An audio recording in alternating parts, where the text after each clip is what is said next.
నమస్తే. ఎన్నో ఆధ్యాత్మిక కార్యక్రమాలు, ముఖ్యంగా సాయిబాబాకి సంబంధించి చాలా విశేషమైన కార్యక్రమాలు గతంలో కూడా మన ఛానల్‌లో ప్రసారమయ్యాయి. మనందరికీ సుపరిచితులు, ప్రముఖ కవి, మనందరికీ చాలా ఆప్త బంధువు అని చెప్పొచ్చు. ఎందుకంటే సాయిబాబా గురించి ఎన్నో కార్యక్రమాలు చేయటం, నిత్యం దానికి సంబంధించిన పరిశోధనలు చేయటం, సాయిబాబాకి సంబంధించి పూర్తి అవగాహన అందరిలో కల్పించాలన్న తపనతో పనిచేయటం వ్యక్తిలో చూస్తూ ఉంటాం.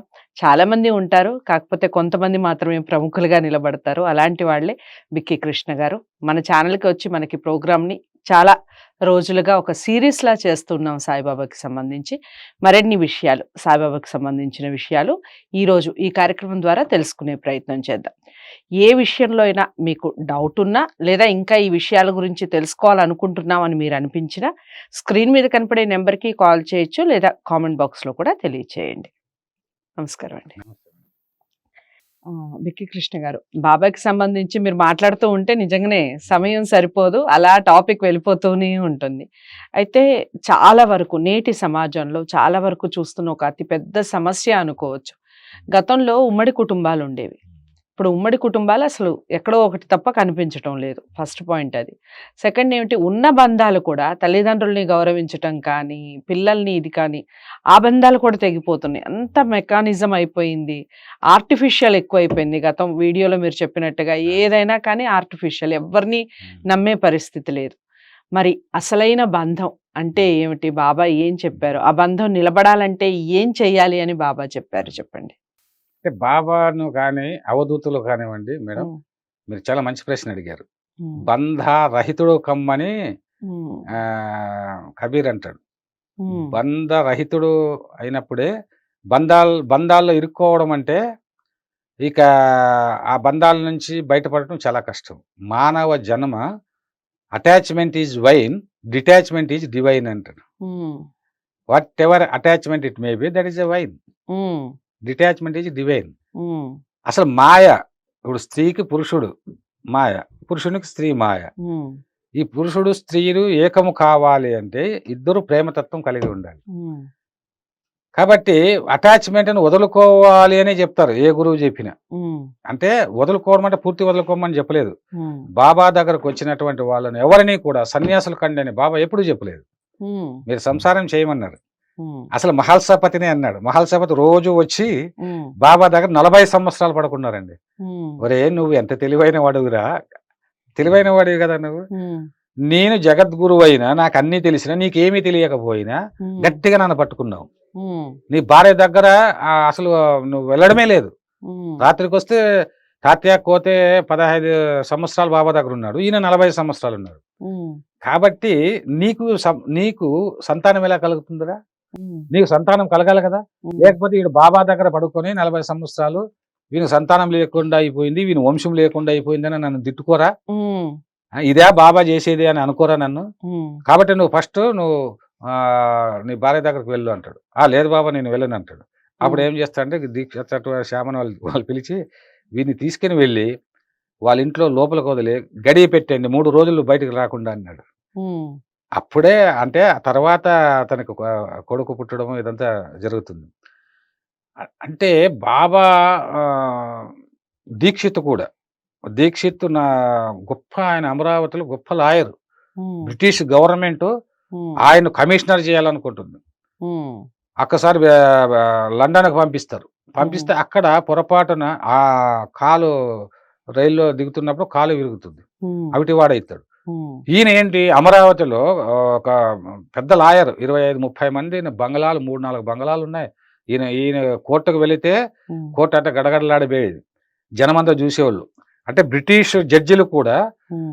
ఈయన యొక్క వాగ్ధాటికి ఆశ్చర్యపోయేవాళ్ళు. హ్మ్. అంతటి వైభవం, అంతటి అహంకారంతో ఉన్నటువంటి వ్యక్తి ఇప్పుడు ఏమనుకుంటాడు, నేను ఇలా అవిటివాడయి ఆ కోర్టుకి ఎలా పోవాలి? హ్మ్. అందువల్ల దీనికి ఏమైనా పరిష్కార మార్గం ఉందా అని ఆలోచించి హ్మ్. ఆయన తన యొక్క మిత్రుడైనటువంటి నానా చందర్కర్‌కు ఉత్తరం రాస్తాడు. హ్మ్. నానా చందర్కర్ అతని మిత్రుడు. ఆయన ఔరంగాబాద్ డిప్యూటీ కలెక్టర్‌గా ఉంటాడు. హ్మ్. అప్పటికే చాలా మందిని బాబా దగ్గరకు తీసుకొని వెళ్తూ ఉంటాడు నానా హ్మ్. చందర్కర్. బాబా తత్వంలో ఉన్నాడు. హ్మ్. కాబట్టి నువ్వు బాబా దగ్గరకు రా నీ అవిడితనం పోతుంది అని చెప్తాడు. హ్మ్. అలా షిరిడీకొస్తాడు దీక్షిత్. వచ్చినప్పుడు బాబా దగ్గరికి వెళ్ళిన వెంటనే బాబాని చూసిన వెంటనే ఆ యొక్క రూపాన్ని చూసి అక్కడున్న అట్మాస్ఫియర్ చూసి ఉమ్, వెంటనే అనుకున్నా నేను ఏదో అవిటితనం పోవాలని ఇక్కడికి వచ్చాను కానీ నా మానసిక అవిటితనం పోయింది బాబా అంటాడు. ఉమ్, అలా ఇక్కడే ఉండిపోతానని అన్నీ అంతటి ఒక పదవీలు కానీ భార్యని కానీ పిల్లలు కానీ జూనియర్ లాయర్స్ సంపదలు అన్నీ వదిలేసి ఇక్కడే ఉంటానని ఉన్నాడు. ఉమ్, లాస్ట్గా ఆమె భార్య వస్తుంది. ఉమ్, ఏదో మా ఆయనకి ఏదో ఈ ఫకీరు ఏదో మంత్రం మాయ వేశాడు చేశాడు. మాయ చేశాడు అని ఉమ్, అందరితో లభోదీపం మొత్తుకొని వచ్చి అంటే ఆమె బాధపడుతుంటే నీ వెళ్ళు అని చెప్పి బలవంతంగా పంపిస్తాడు. అంటే బంధాన్ని కలపడం, మీరు బంధం అన్నారు కాబట్టి ఉమ్, ఉమ్, కలపాలని చూస్తారు. వెళ్ళు అని చెప్తే వెళ్ళినా కూడా ఎప్పుడు ఇంకా బాబా ధ్యానంలోనే, బాబా మాటలు, బాబా ఇదే మాట్లాడుతున్నాడు. అసలు లాయర్లు జూనియర్ లాయర్లు వచ్చి ఇట్లా కేసులు ఉన్నాయంటే కేసులు ఇదేం లేదు అంటే తెలిసిన తర్వాత ఉమ్, అంటే పగ్గాలు నాకు అప్పగించి నిశ్చింతగా నువ్వు ఉండు అని బాబా అన్నాడు కదా. కాబట్టి ఈ లాయర్లు ఏంటి, ఈ కోర్టులు ఏమిటి, ఇదంతా ఏమిటి, ఈ యొక్క విషయవాసనలు ఏంటి, ఉమ్, అసలు బాబానే సర్వం నడిపిస్తున్నాడు అనేది ఆయనకు అర్థమైపోయింది. ఉమ్, అప్పుడు మళ్ళీ అక్కడ ఉండలేక మళ్ళీ షిరిడీకి వస్తాడు. ఉమ్, ఇలా attachment is wine, detachment divine అని బాబా చెప్పారు. ఉమ్, అయితే అలా అని చెప్పేసి మనం సామాన్యులు కదా, భార్య పిల్లలు వదిలేస్తే అందరూ సన్యాసులు అయిపోతే బాధ్యత రహితులు అవుతారు కదా, బాధ్యత ఉంటుంది కదా మనం. కాబట్టి మనం బాబా ఏమన్నా అంటే నీ నీ యొక్క యోగక్షేమమే కాదు, నీ పిల్లలు, నీ కుటుంబము, నీ బంధువులు, భార్య కావచ్చు, భర్త కావచ్చు, మీ అందరి యోగక్షేమాలు నేను చూస్తాను. ఉమ్, మీరు నన్నే అంటు పెట్టుకుని ఉండండి, నా నామాన్నే స్మరిస్తూ ఉండండి, నన్నే ధ్యానిస్తూ ఉండండి, నా మార్గంలో నడవండి అన్నాడు.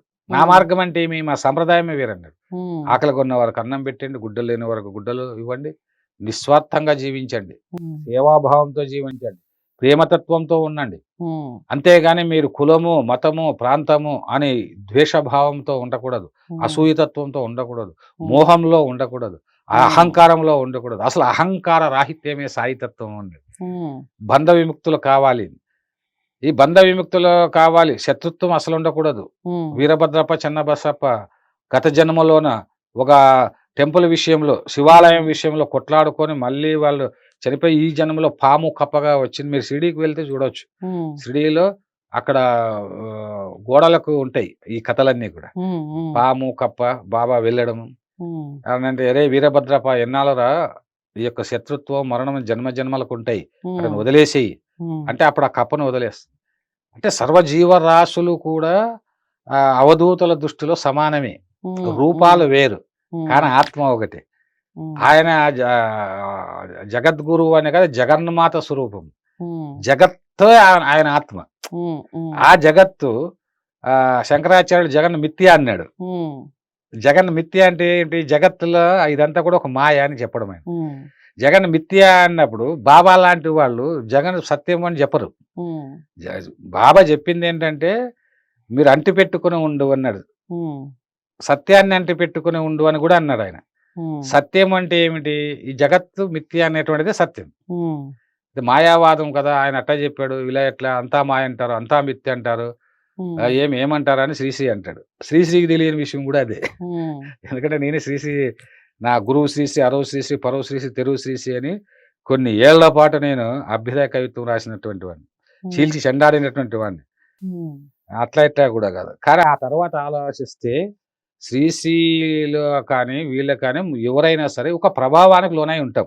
ఉమ్, ఇప్పుడు కమ్యూనిస్టులు అంటే తిరిగావనుకో నువ్వు కమ్యూనిస్ట్ అయిపోతావు, అదేవిధంగా క్యాపిటలిస్టులు వెంట తిరిగితే నువ్వు క్యాపిటలిస్ట్ అయిపోతావు, షాడిస్టులు వెంట తిరిగితే షాడిస్ట్ అయిపోతావు, తాగుబోతులు వెంట తిరిగితే తాగుబోతు అయిపోతావు. right. So you are not your influenced by others అంటాడు వివేకానందుడు. ఉమ్, మనం ఏ ఇన్ఫ్లుయెన్స్లోకి వెళ్ళాలంటే సాయిబాబా లాంటి ఒక సద్గురువుల యొక్క ఇన్ఫ్లుయెన్స్లోకి వెళ్ళాలి. ఉమ్, ఉమ్, అందుకే సత్సంగాలు అవసరమని చెప్పారు మీకు. ఉమ్, అందువల్ల బంధం కావాలంటే తామరాకు మీద నీటి బిందువు ఎలా ఉంటుందో తామరాకు మీద, ఉమ్, అలా నువ్వు సంసారంలో ఉండాలి. తామరాకు మీద అది అలా అలా అలా తిరుగుతూ ఉంటుంది, కానీ నువ్వు అలా అలా తిరుగుతూ ఉండాలి తామరాకు మీద. అంటే బంధంలో ఉండాలి, ఉమ్, కానీ బంధమే సర్వస్వం అనుకోకూడదు. right. బంధం పదిలంగా ఉండాలన్నా భార్యాభర్తలు, కొద్దిమంది భార్యాభర్తలు విడిపోయి ఉంటాడు, నా భర్త కావాలని అంటారు. ఉమ్, కానీ ఇక్కడ ఒక విషయం బాగా ఆలోచించాలి సాయి భక్తులు. ఉమ్, ఏంటంటే బాబా ఏమన్నాడంటే నా భక్తులు ఉమ్, సంతోషాన్ని కలిగించే వాటన్నిటినీ కోరుకుంటారు, కానీ ఆ సంతోషంతో పాటు అవి వారికి శ్రేయస్కరమా కాదా అని ఆలోచించి నేను ఇస్తానన్నాడు. ఉమ్, నీ భర్త వల్ల నీకు శ్రేయస్కరం లేదు, ఉమ్, నీ భర్త ఇంకొక పెళ్లి చేసుకోవాలని ఉన్నాడో, ఉమ్, లేకపోతే నీ నీ యొక్క ధనాన్నంతా అపహరించాలని ఉన్నాడో, నేను చంపాలని ఉన్నాడు అనుకో, ఉమ్, మళ్ళీ మీ ఇద్దరిని ఎలా కలుపుతాడు బాబా? ఉమ్, అంటే వాడు దుర్మార్గుడు అని తెలిసిన తర్వాత బాహ్య మాత్రం మంచి మాటలు మాట్లాడతాడు. నువ్వు అమాయకత్వమే ప్రేమతత్వం అంటాడు. ఉమ్, అమాయకత్వమే ప్రేమతత్వం. అమాయకమైనటువంటి ఇప్పుడు గొర్రె ఉన్నది. గొర్రె ఉమ్, అమాయకంగా ఉంటుంది. పాపం తీసుకుని వెళ్తూ ఉంటారు కసాయి వాడు. ఉమ్, వాడు చంపుతాడని తెలిస్తే గొర్రె తప్పించుకోవడానికి అవకాశం ఉంది. ఉమ్, కానీ దానికి ఏమీ తెలియదు. యజమానిని నమ్ముతుంది. ఉమ్, అలా ఈ లోకంలో ఉన్నటువంటి బంధాలనన్నీ నమ్మి ఉమ్, ప్రేమ అంటారు. వాడు ప్రేమిస్తున్నాడు అని చెప్పి ఏదో మాయమాటలు చెప్పి చాటింగ్ గీటింగ్ చేస్తే తర్వాత అమ్మాయి నమ్మేసి ఎక్కడికో రమ్మంటే అక్కడికి వెళితే మళ్ళీ చంపడం, అమ్మాయి ఇంకొకరితో మాట్లాడితే నాకు దక్కుతుందో లేదని చెప్పేసి యాసిడ్ పొడి చేయడం, ఇటువంటి క్రూరత్వము నీచత్వము సమాజంలో ఉంది. అటువంటి యువకులు తయారవుతున్నారు. మరి ఇటువంటి వాళ్ళందరూ కూడా ఇప్పుడు చేయాల్సింది ఏంటంటే సాయితత్వంలోకి రావాలి. ఉమ్, అందుకే శరత్ బాబు ప్రపంచోన్మాదానికి తిరుగులేని మందు సాయితత్వం అన్నారు.